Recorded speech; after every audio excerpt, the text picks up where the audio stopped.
Let me welcome the training of the governors of our schools to this training, which is a very, very important training for the governors of the province of the Eastern Cape schools.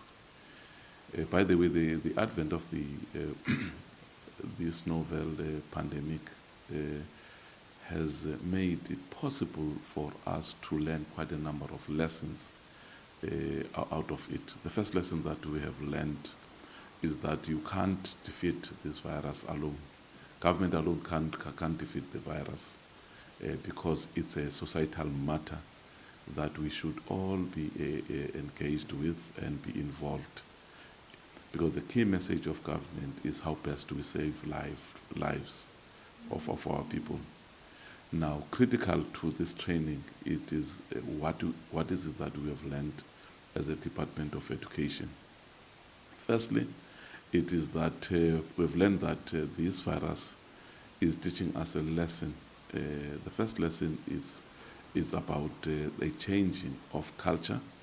Things that we used to do, we can't do them the same anymore. It means we must be able to adapt to the changing environment. It is also changing how we behave this virus. So for us to adapt even to those behavioral changes is very, very important for us to really do a training of our people so that at the end of the day we all work together in saving our children's life and taking care of our educators in our schools. One key critical component of this training, it is to ensure that we empower the school governors on how do they respond to the pandemic, and how do they influence and how do they provide support firstly to their learners, because governors are very, very important because they will be able to talk to the parents of the learners so that the parents of the learners can understand their roles as well. Firstly, even before a child could leave home to schools, there are particular requirements. The first requirement, you must ensure that you have checked your child, whether your child does not show symptoms that are associated with this particular virus. You must first check that, whether your child is not coughing, does not show any other symptom, or whether your child is asthmatic. Because if your child is asthmatic, surely you're not going to expose your child to this particular virus. So the role of a parent becomes very, very important, even before thinking about your child going. Whether your child does have a mask, even, because the department has provided children with masks. So from home, just ensure that your child does adhere and teach your child to adhere to issues of social distance, even when they are at school. That type of teaching must start from home, right?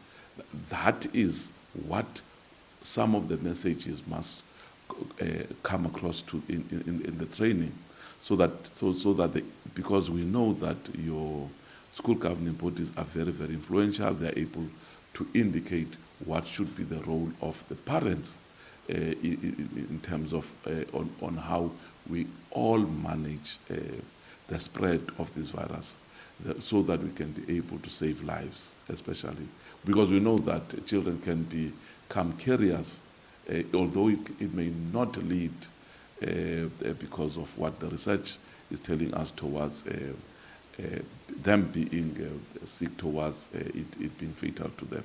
But the reality is that they can be able to carry the virus to home. And at home, we know that some people are elderly and some people will have comorbidities. Therefore, they become the carriers of it. So that messaging becomes key and very, very important for us to do. And SGB will play a role in that regard. One of the most important area which is important is when learners are at school and teachers at school, what support should they provide, right? The first support we think it's very, very important to provide is that whether the policies or the requirements of COVID are adhered to at school. It's not only the responsibility of the principal and the senior management of the team, but in terms of the policy formulation and ensuring things are adhered to, it is the school governing body. So they play a very, very significant role. In the province of the Eastern Cape, school governing bodies and the Department of Education have partnered together in terms of appointing the school support teams, those people that would ensure that children in the school are adhering to social distance, they are being screened properly, and they are being communicated to, so that these, and at all material times, we ensure that our learners are on mask. And that is very, very important, that learners must not misbehave, must ensure social distance, must wear mask in our schools at all times.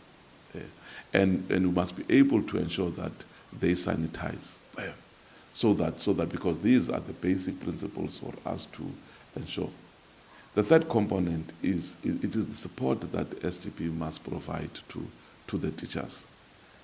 Now, all of this, because school governing body are members of the community, and they play a role in mobilizing society and the community to understand their respective role in protecting the school environment. Because as you would know that people sometimes would use to hold meetings at school, but it is clear at this particular point, we would encourage people really to use other facilities instead of the school, until such time that we are at a right level of opening things up, as can be declared by the president from time to time. So the key messages that we SGBs could carry is how do they integrate and collaborate with the members of civil society, also with the clergy, working with the pastors, the reverends of churches in providing additional support around psychosocial support that we need to provide, because we know that pastoral work and the work of the church becomes very, very important in this particular period, because the biggest enemy that we could be confronted with is anxiety and fear. That is where the first call comes in. Do people know about this virus? What if fear comes in as well as anxiety? That's when the role of psychosocial support comes in, the role of the church and everybody who could provide the same, linking up with the traditional leaders. That is why we would encourage SGBs to play a critical role into those gatherings based on the regulation, or into that communication with our people, because we want school governing bodies also to play a role in profiling their wards, because they are members of society. We need to know who stays where, and especially the elderly, because of the fact that school is a microcosm of society. We need to be part and parcel of the ward-based approach in terms of the prevention of the disease, so that it does not spread. So profiling of people and knowing how do we support, what is our role in that regard. So there's a bigger role that the school governing body needs to play, and I want to appreciate they are from the onset. We want to appreciate their commitment to playing a role in this regard. It is through our engagement, we have got regular engagement with school governing bodies. They came up with this idea of saying, we need to play a role. We can't stay far away from our role and responsibilities as school governing bodies.